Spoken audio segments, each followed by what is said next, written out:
Good morning again. Good morning.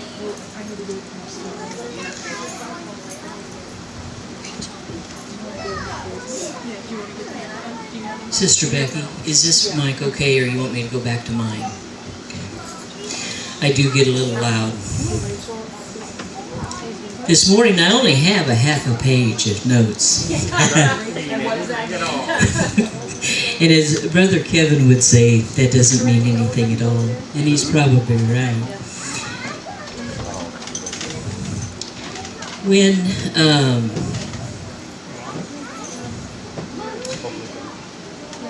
someone has a small baby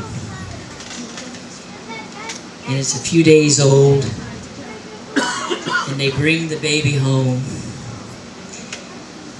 everybody is oohing and awing, and they're saying how perfect that little precious baby is.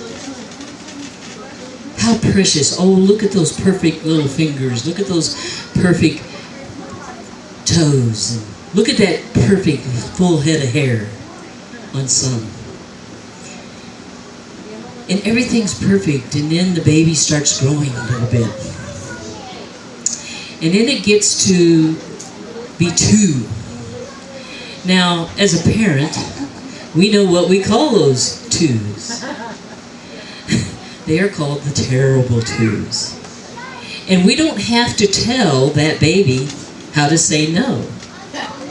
And we don't have to tell that baby how to say, that's mine. But as the baby begins to grow, there's different processes which begins in their life. And we all have a journey in our life. And today we're going to talk about change in your journey. So many times there's so many journeys that we deal with, and even though we can relate to each other, we may not be able to relate to the journey that you're on unless we go through something similar. I'd like you to turn your Bibles to Ezekiel chapter 28. We're going to start out talking about a man. His boss, his creator, created the perfect position for him. And he was fantastic for this position because he was created specifically for this position. And I want to go to Ezekiel 28. Now the first 10 verses in Ezekiel talks about a leader in Tyre, about how this leader wanted to take over, and he was calling himself God. But God said, you're not God, you're just mere a man. But we're going to focus on starting with verse 11 through 19. And it says, moreover, the word of the Lord came unto me, saying, Son of man,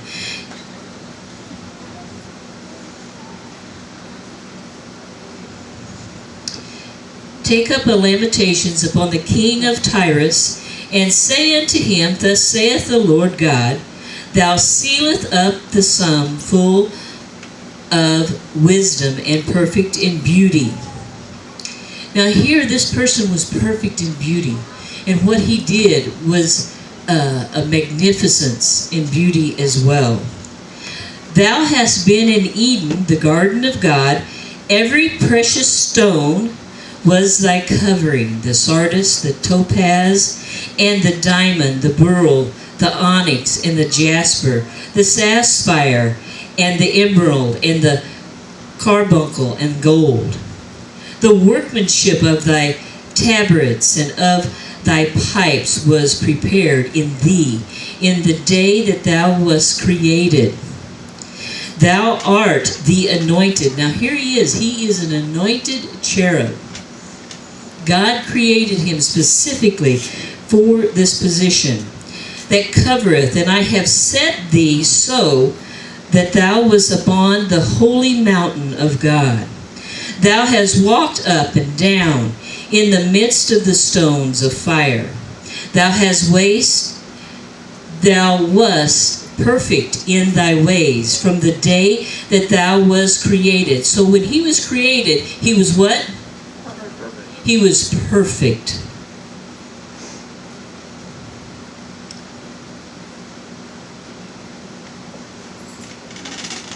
Thou wast perfect in thy ways from the day that thou wast created, till iniquity was found in thee. By the multitude of thy merchandise they have filled the midst of thee with violence, and thou hast sinned. Therefore I will cast thee as a profane out of the mountains of God, and I will destroy thee, O covering cherub, from the midst of the stones of fire. Thy heart was lifted up because of thy beauty. Thou hast corrupted thy wisdom by reason of thy brightness. I will cast thee to the ground. I will lay thee before kings, that they may behold thee. Thou hast defiled thy sanctuaries by the multitudes of thy iniquities, by the iniquity of thy traffic. Therefore I will bring forth a fire from the midst of thee. It shall devour thee, and I will bring thee to ashes upon the earth in the sight of all them that behold thee. All that know thee among the people shall be astonished, and shalt be a terror, and never shalt thou be any more. This here section is talking about Lucifer. At this time, Lucifer had been with God and with Jesus. And this is just part of my thinking. God created man in his own image. Now, how many times there's been a time that your boss may create a position for you, or you're going along life's way and something is created just for you, but then you're not satisfied enough. And that's what happened with this person. They wasn't satisfied. Well, I want somebody in my own image. I'm better than that. I want to be like God. I want to be above God. And we're talking about Lucifer. I believe, in my own heart, to bring it down to us, he became prideful. He became jealous. He wanted something, and instead of looking at the mission of what the Creator had created for him, he was looking at the position. How many know that the position will cause us to fall when we're not looking at God in our own lives? When we're going through life and we're looking at the position, or we're looking at the situation, and we think that we know better than God, it's going to cause us to fall. It's going to cause us, well, I'm better than that. Hey, girlfriend, don't you know I can do that better than they can? Come on. You're grinning. I know we've been there.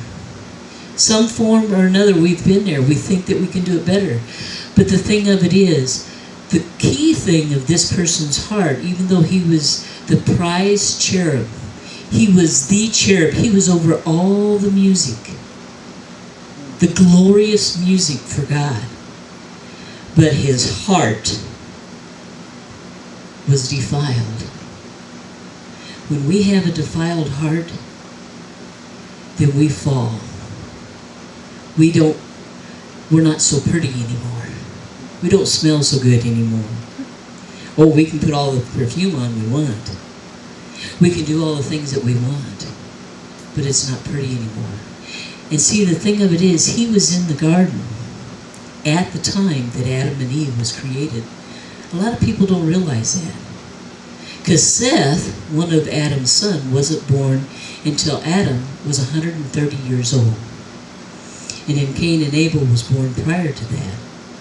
Now, how long was he in the garden before It could have been one day, it could have been 100 days. Nobody really knows.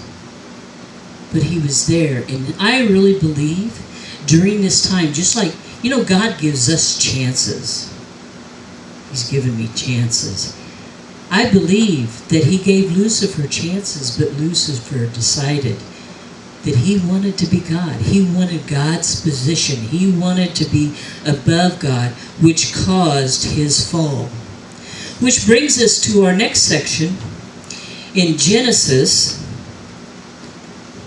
Or let me back up here. Let's go to Isaiah 14 first. Isaiah 14, and we're going to look at verses 12 through 15.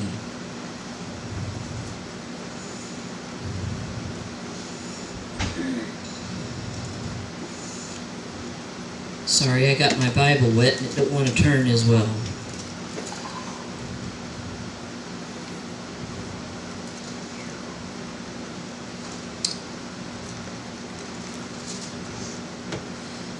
Let's look at verses 12 through 15.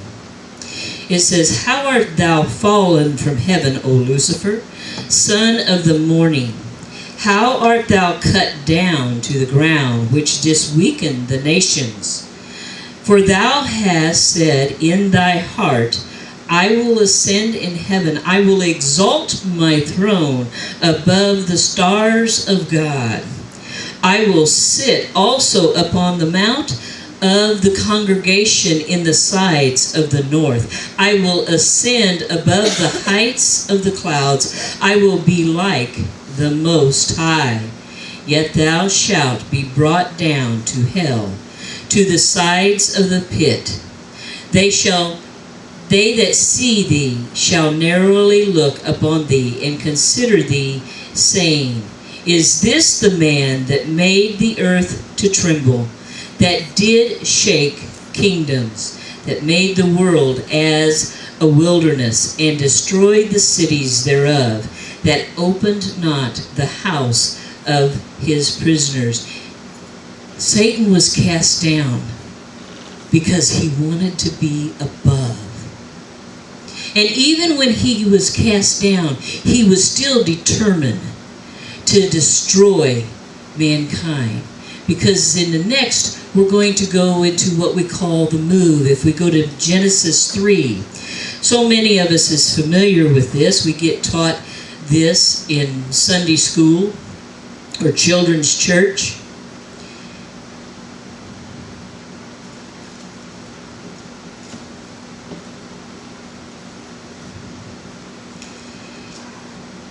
And Adam and Eve was in the garden. And they had everything. Oh my gosh, they had everything they wanted. They didn't want for anything. And sometimes if we really look at it, we don't want for anything. We may say we want, but we really don't want for anything. And here, Lucifer, now Satan, knows that Adam and Eve are made of God. They are made in his own image. They're made in a likeness of him. So what's he going to try to do? He wants to destroy them. So he's going to go and he's going to deceive them. He deceives Eve. And we're very familiar with the story. Now the serpent was more subtle than any beast of the field which the Lord God had made.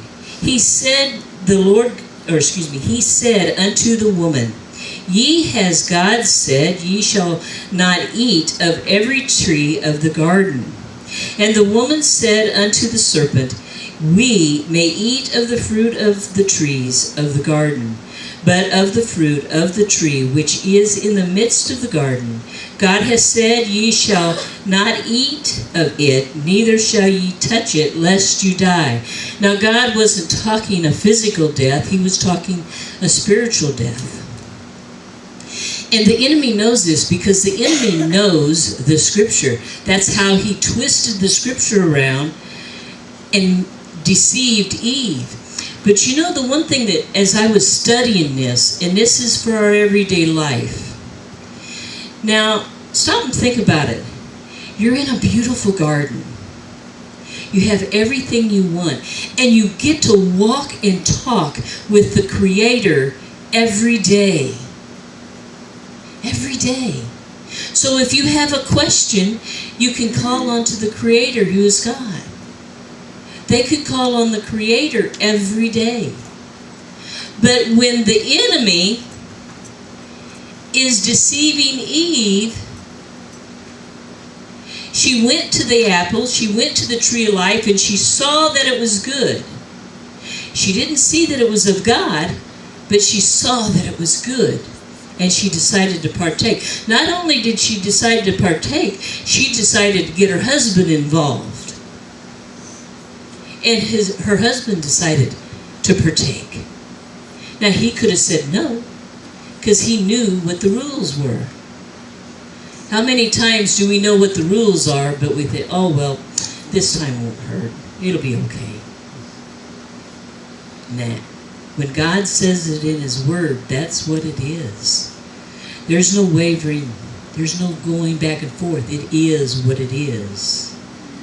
And she was deceived. But during this time, did you know that she could have kept from being deceived? Because all she had to do was call upon the Father. And she didn't. All we have to do when we're going through circumstances, even if it's simple as knowing whether to eat of the tree of life, is call on the Father. God, is this what you want me to do? Show me. Is this where you want me to go? Is this what you want me to say? Is this the job you want me to take? Is this the trip you want me to take? And God, the Holy Spirit, will guide and direct you fully and completely.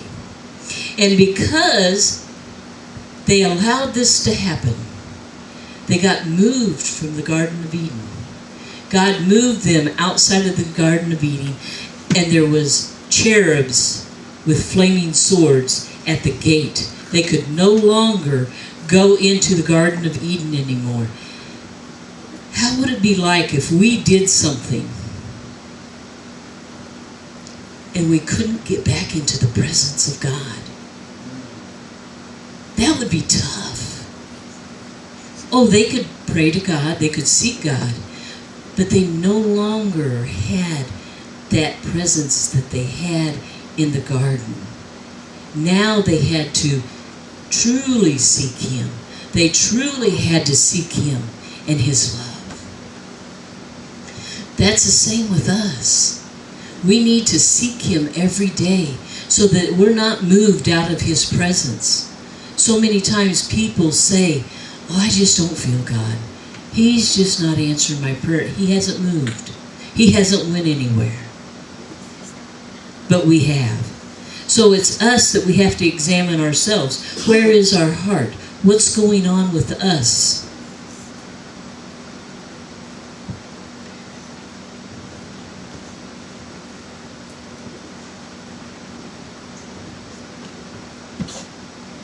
Being moved. Seek God. Which brings me to my next point. Determination. And a lot of us know the story of this, and this is my main part, and I will stay on it for probably a while. We remember the story of Joseph,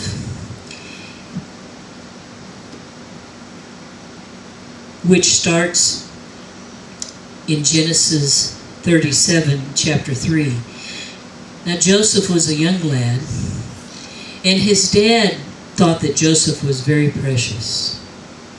And his dad made Joseph a coat of many colors. But not only that, Joseph loved the Lord. He was continually seeking the Lord. And at this time, when we're going to get ready to read, Joseph had had a dream.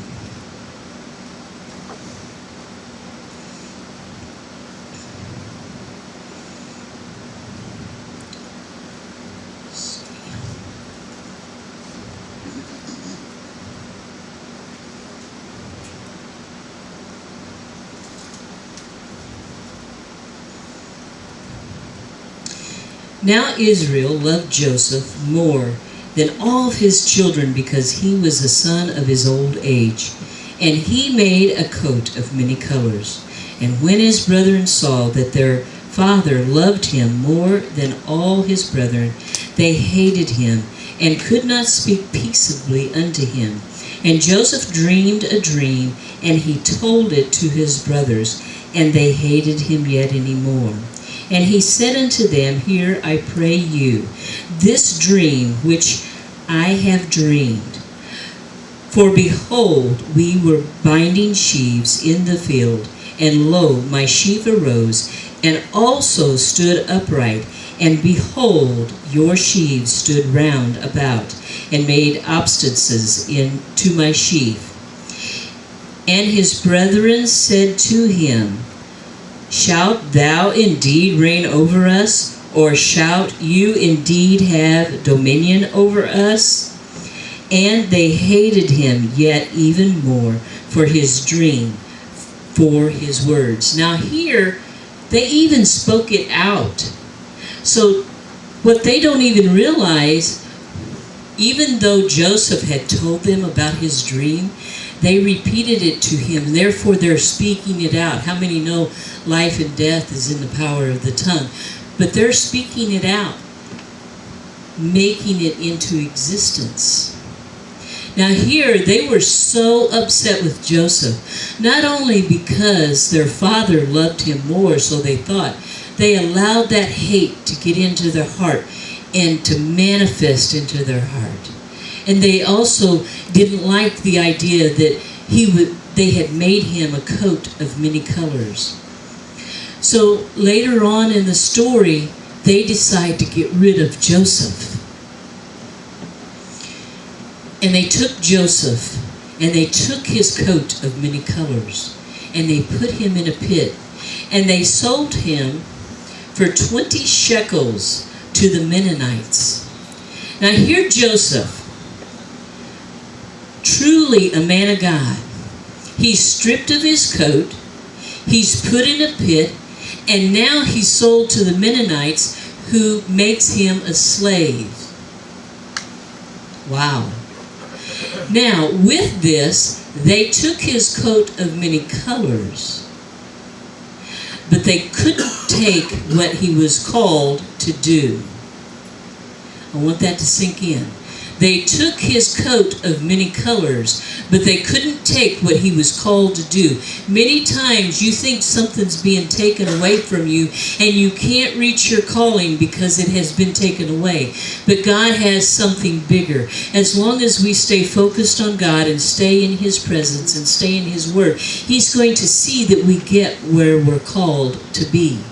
Is it going to be easy? No, we can look at Joseph's life. Then the Mennonites sold Joseph to Egypt, to Potiphar. So he's still a slave.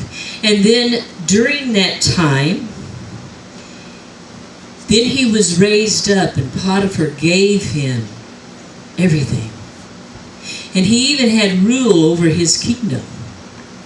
And Potiphar went on away, and his wife decided she liked Joseph. And she wanted Joseph, and she tried to take advantage of him. She grabbed a hold of his garments, and he fled. He still stayed pure in the Lord. Again, she took his garments, but she couldn't take his calling because he stayed focused on God. And that's the key thing, staying focused on God.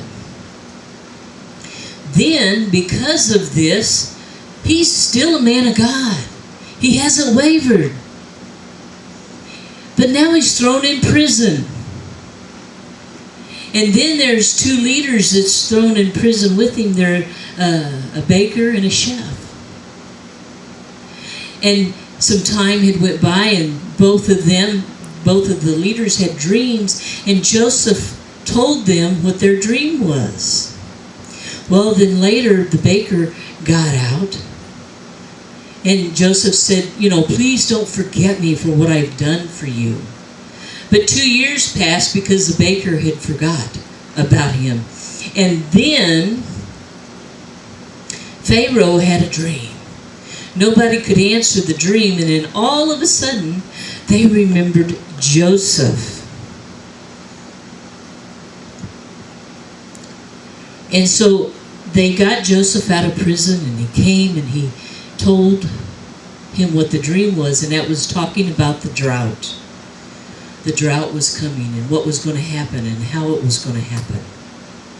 Well, again, because he stayed with God, because he stayed focused and in tune with God, God gave him favor. Let's go to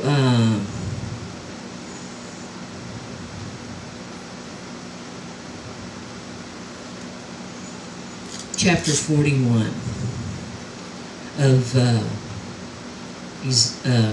Genesis.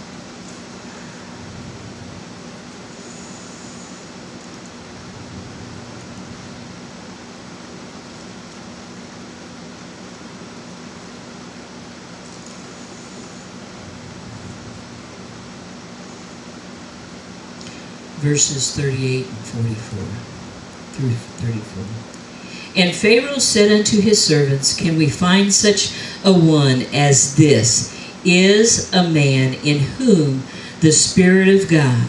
And Pharaoh said unto Joseph, Forasmuch as God has showed thee all this, there is none so discreet and wise as thou art. Thou shalt become over my house, and according unto thy word shall all my people be ruled. Only in the throne will I be greater than thou. And Pharaoh said unto Joseph, See, I have set thee over all the land of Egypt. And Pharaoh took off his ring from his hand and put it upon Joseph's hand, and arrayed him in vestures of fine linen, and put a gold chain on his neck.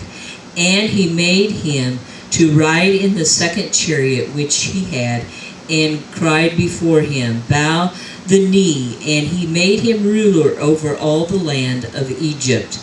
And Pharaoh said unto Joseph, I am Pharaoh, and without thee shall no man lift his hand or foot in all the land of Egypt. God had given Joseph such favor. He gives us favor. He's right there with us. He's guiding and directing us in fulfilling that calling. Had Joseph reached his total calling yet? No. But he was on his way. Was it easy for him? No. You know, there's been many things that's happened in my life throughout the years. And as I look back, I say, wow. But God. But God. Have I totally reached my calling yet? No. Am I working in some of my calling? Yes. But I look at it as being a servant of God. When we look at it as being a servant of God, it's amazing how our heart changes.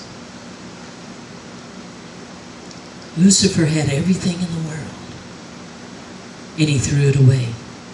Adam and Eve had everything in the world. They had the keys to the kingdom, and they threw it away. They gave it to Lucifer, to Satan. And that's why we go through the things that we're going through today. But Joseph was like Jesus. You know, we don't stop to think about it, but Joseph was like Jesus. Joseph was sold for 20 shekels of silver. Jesus was sold for 30 pieces of silver. Joseph was going through his destiny. He was going through his changes in the journey of his life so that he could be touched and so that he could touch. We are going through our life's journey we're going through the different pits of our journey, the ups and downs, the in-betweens. We never know what's going to happen. But God. And we're going through those different journeys so that we can touch someone in our life. You know, if we're doing something, many of us is working out and eating, trying to eat the right foods. And sometimes there's hiccups along the way. But if I was working out to please my son because he wanted me to, then I'm doing it for the wrong reasons. What are you doing in your life, and why are you doing it? If we're not doing it for God, we're doing it for the wrong reasons. Now here Joseph, now you remember he spoke about the dream that the king had. There was going to be famine in the land. Well, now Joseph, the famine is come. And everybody has to come to Joseph to get their food, get their corn, or whatever they're getting. Now it comes to the point that there's famine so much into their life that his father and his brothers, and now he also has a younger brother called Benjamin. His brothers have to come to him to get food. Now, if he hadn't stayed focused on God, and if he hadn't allowed to be in the pit, to be the slave of the Mennonites, and being taken to the Egyptians as a slave, and being in the prisons so that he could read the dreams, and so on, he wouldn't be where he was at. He was at his calling so he could be touched, and so that he could touch. Now his family's going to come and to see him. His brothers are going to come and see him, and they don't recognize him. They don't know who he is. And there's different things that happen. They have to go back home, and they get accused of, because there was stuff placed on their donkey in their possession, and it was found, and so they had to keep the younger brother back, I believe. And they had to go back, and their father came. But Joseph revealed to them, I'm your brother. You don't have to fear. You don't have to be afraid.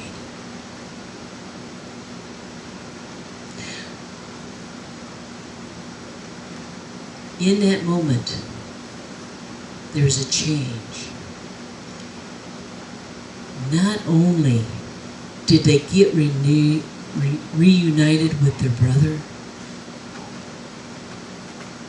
they wasn't eating the corn that they was receiving.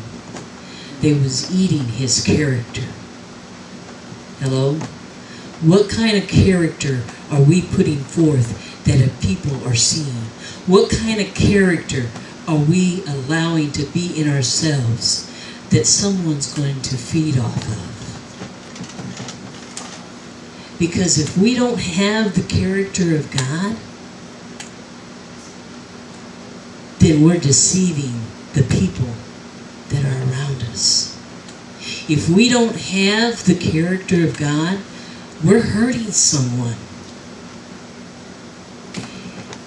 And to take it a step further, we might have their blood on our hands. You know, it's vital for the pastor, because he takes care of his flock. He makes sure that everything is according and done. And people, he talks to each and every one of us and helps us and tries to steer us in the right direction. But sometimes there's some of us that kick against the goids and a few other things. But eventually, God gets a hold of us, and we allow God to touch us and to move us and to shake us. And then we see the light. In this, Joseph not only was able to feed his family when all of his family came, the king allowed Joseph to give them land for their family to live on for the rest of their life. Wow. God is preparing a purpose for each and every one of us to reach my next goal, and that is the victory. Let's turn to a very well-known verse. It's John 3:16.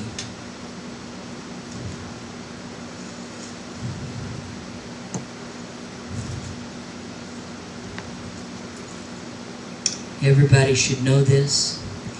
And read it with me.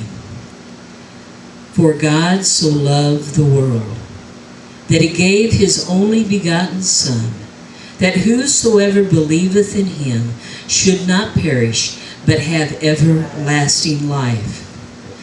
God loved us so much that he gave us his only Son. His Son came into the world as a human. You know, Jesus was up in heaven. He didn't have to come down. But he decided to come down as a man. As a baby. And he had a virgin birth. And he started out his life. There was no place in the inn.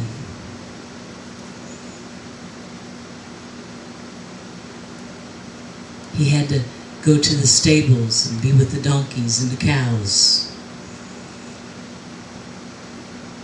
And hay in a trough. And he was born. And then he lived his life as a carpenter's son. And then at the age of 12 years old, his family forgot him. They went on a 3-day journey. They forgot him. They had to go back and get him. But at that time, he knew what his calling was. And he told him, I'm about my Father's business. And then we don't hear about him for a while until he comes into ministry. This is the Son of Man. Or this is the Son of God in a man suit. Folks, this man was spit on. He was beaten. He didn't have it easy. People continually throughout his life tried to kill him. They tried to get rid of him. They stripped him of his clothes, but it didn't strip him of his calling. They can strip us of our clothes, but they can't strip us of our calling. We've got a journey. Every one of us has a journey. Our journey is not going to be the same. Sister Bonnie and I have been friends for years. Since about... And we've grown up together. We've even been in different churches together, but God has directed us in a different way. Her calling is different from mine. No matter how close we are, no matter how close we know each other, our calling is not the same. We're going in two different directions. Yes, we're still serving God.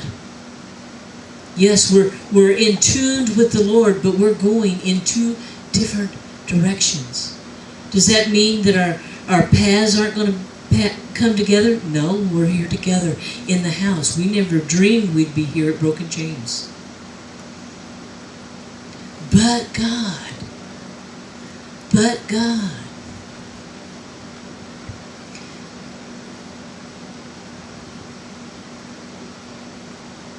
The victory. I'm going to wrap it up with this. Try to.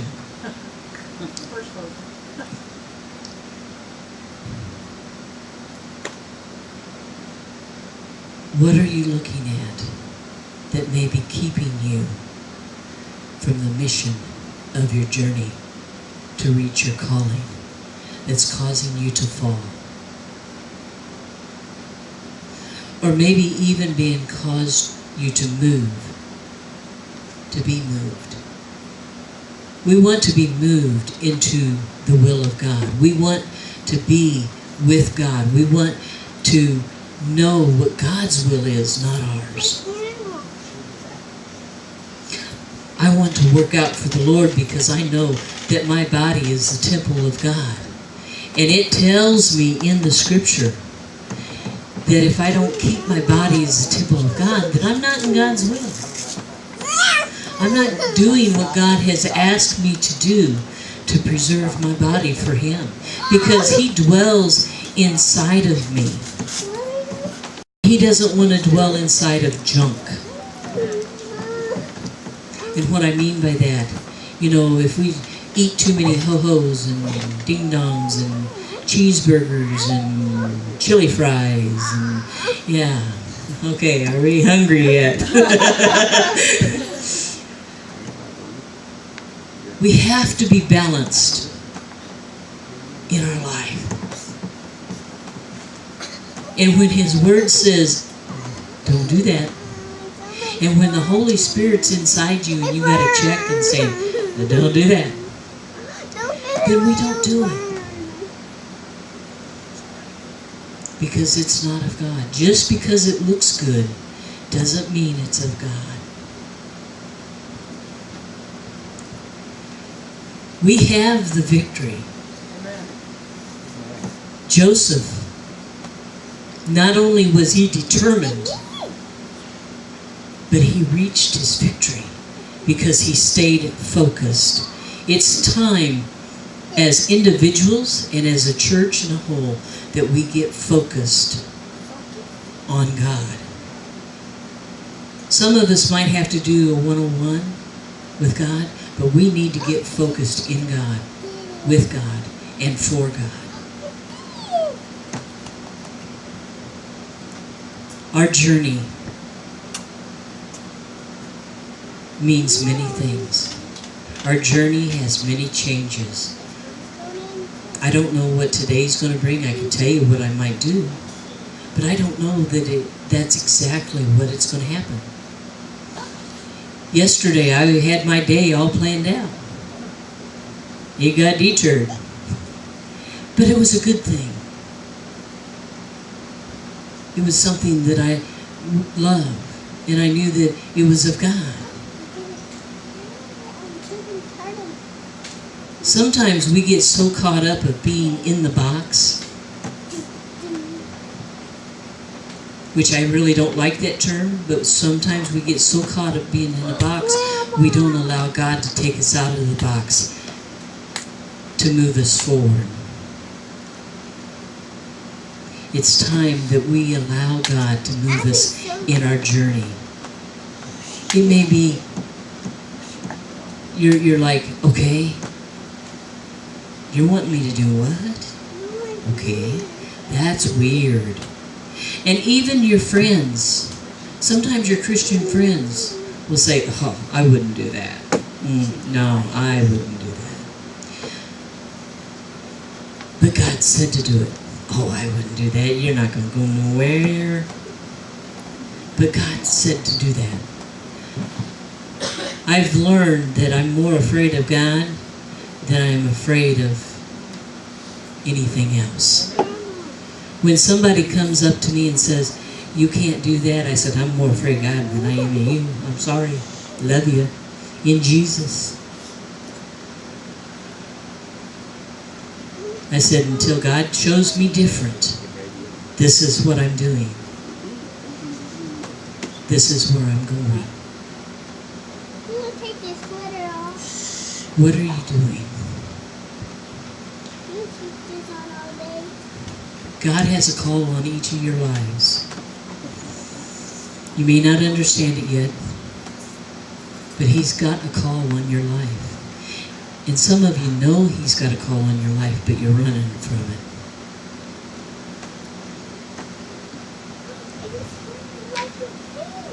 You're trying to run hard, No. but God's got you. And sooner or later, you're going to come home in your calling. If there's anyone here that hasn't accepted Jesus Christ as their personal Savior, or if you've fallen short and you've backslidden, I'd be more than happy to pray with you this morning. If there's anyone that wants any prayer for their journey, you're asking God for direction in your journey, whatever you're needing in your journey, because God's going to get you where He wants you to be.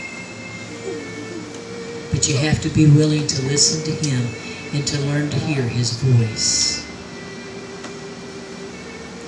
If you're needing prayer, please come up.